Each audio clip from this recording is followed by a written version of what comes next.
Alice. How are you? Good You okay? morning. I'm good, thank you, Stuart. How are you? Good. Yeah, very good. Thank you. So yeah, thanks for joining us this morning.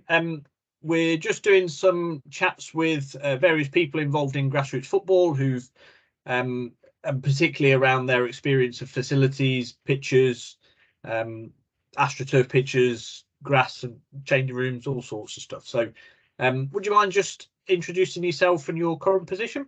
Yeah. Okay, so my name's Alice Smith. I'm trust-wide PE lead for a trust that covers quite a large geographical area. I've also been involved in grassroots football as a player, coach, and manager. So I've got lots of different experience in terms of that across age groups and up to adults football. Fantastic, great stuff. So the schools that you work in have a bit of a mixture of facilities. How important would you say kind of good quality facilities are for the children's enjoyment in sport? So across the schools that I've worked in and work with, we have a whole range from schools having 3G AstroTurf, sand-based AstroTurf, full-size sports halls, to just having a small gym space or only access to playing fields. The biggest thing that we find it can disrupt and affect the enjoyment of playing is the weather, whether that's making the experience less enjoyable because conditions are more difficult, players not being able to access lessons because they don't have the correct footwear for the field, whereas it's more adaptable with 3G AstroTurf. Being able to continually run sessions, having good size sports hall gives us extra kind of adaptability in terms of going inside compared to where schools have only got small size gyms. And actually, the better the facility, the more likely we're able to keep the sessions running in extreme weathers. So frozen pitches, waterlogged pitches is a big battle. Oh, yeah. Okay, no, that's really interesting. Thank you. As far as grassroots football, what's your kind of either current or most recent involvement? Yeah, so most recently I was managing an open age ladies team, and I think we had a lot of challenges around facilities and also recruitment of players, particularly in terms of adults football and like a lack of access to 3G pitches, so having to train in a smaller space because we were sharing with different age groups across the club. As a manager and coach, having the ability to store equipment at a facility, I think makes a massive impact.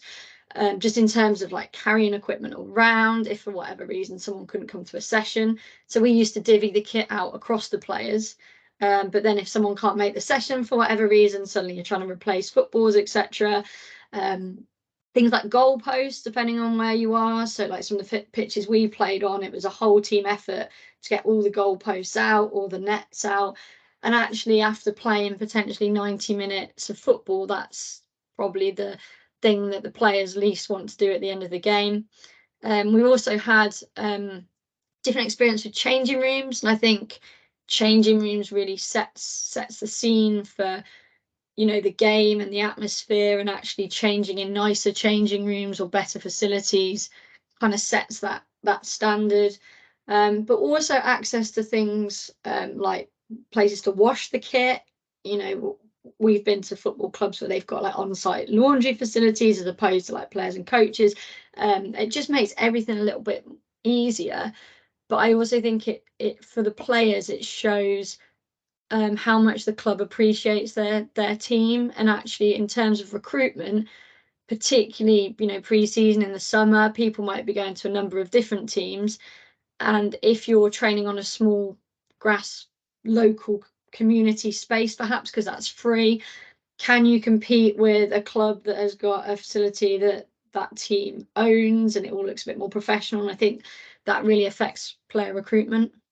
Sure. No, that's really good because having it's equal access, isn't it? And equality between the girls team or the women's team and the men's team, and being treated equally, having access to all the same things. Makes a massive difference, I'm sure. So, and that's a big thing for the Football Foundation. They're really keen to that clubs are providing that equal access for girls, and it's a massive priority for any of their investments now. It's pretty much a non-negotiable that they won't they'll really look into how you're delivering girls and women's football, and only really want to invest in those clubs that are supportive of it. So yeah, that lines up really well with that. Yeah, I think a big frustration for a lot of female teams is if the men's team play on a Saturday and then actually the game's called off on the Sunday to preserve the pitch for the men's team.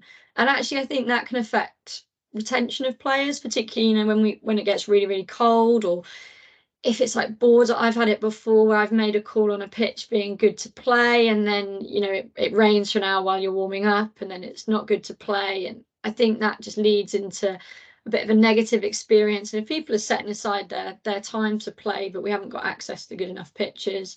I once managed a team where we played on a pitch that was on quite a big slope, which actually really affected the game tactically, because we could be winning 4-0 going down the slope, and then the end of the game it's 4-all, and that is a whole different way to manage a team when the facilities are actually affecting how you play the game. Yeah, that's good. So I think you kind of touched on this already, but do you find it's easier to recruit players then if you've got good facilities? It seems pretty yeah, I think if someone turns up, the first impression they're going to get is the facility. That is the first thing you see. You have to adapt your coaching around that, but actually first impression's the biggest thing. Is it smooth? Is it organized? And you can be as organized as you want, but like I kind of said earlier, if you're having to bring kit from different places, you're sharing a space. If it's difficult to find, I think that's quite a big one. Like, I've run sessions on like big shared park areas, and actually like people are nervous going to a session for the first time. Can they find you? I've coached on a big grass area before, where because it's not kind of fenced in, you lose the balls. You're spending most of your session trying to find balls, or you're in places where actually if balls go, you can't get them back. So financially, that's huge. So yeah, I think it just sets the scene and actually makes the team feel like they're appreciated if they've got a good space. Yeah, definitely. And so again, do you say the improving facilities is a big focus both for us as a county FA and also the Football Foundation? But do you feel that having better facilities is directly linked to our efforts to improve and increase participation in the female game? I think the first thing with better facilities is more capacity actually for teams to train, so then you can recruit more people. You're then having a better experience of the training or playing. I've coached, like I said, from under 10s right up to open age, and I think particularly under 10s, where you're looking at really learning the core like basic skills of football. Actually, if you're on a field on a slant that's bumpy and molehilly, actually those simple skills are more difficult to learn, and that's where you'd be where it's more difficult to pick them up. And actually being on a 3G or an indoor space, and actually when girls are younger, and actually perhaps it's more static because they're learning skills and they're outside, it's freezing cold, and actually maybe it's harder to keep them warm and get them to have that positive experience. I think it's all about positive experiences and enjoying the sport, and if you enjoy it, you're going to keep going. And actually you're not going to enjoy it if you're turning up to horrible, wet, cold, smelly changing rooms and playing on pitches that make the game more difficult to play. And at my last team, I had a few players who'd played in higher leagues previously where their home pitches were 3G, and they often spoke about the challenge of being on a grass pitch after playing on a 3G pitch, in terms of their own movement being slower, ball control being harder, and the lack of predictability of games being on as well. Yeah, absolutely. No, that's really interesting, really useful, and I'm sure some of the other clubs who are listening will find it useful as well. So no, that's great. Thank you. Was there anything else you wanted to add before we sign off? No, I think that's everything. Thank you, Stuart. Super. All right, great stuff. Brilliant. Thank you for your time. Good to see you. Thanks. All right, bye-bye. See you soon. Thank you.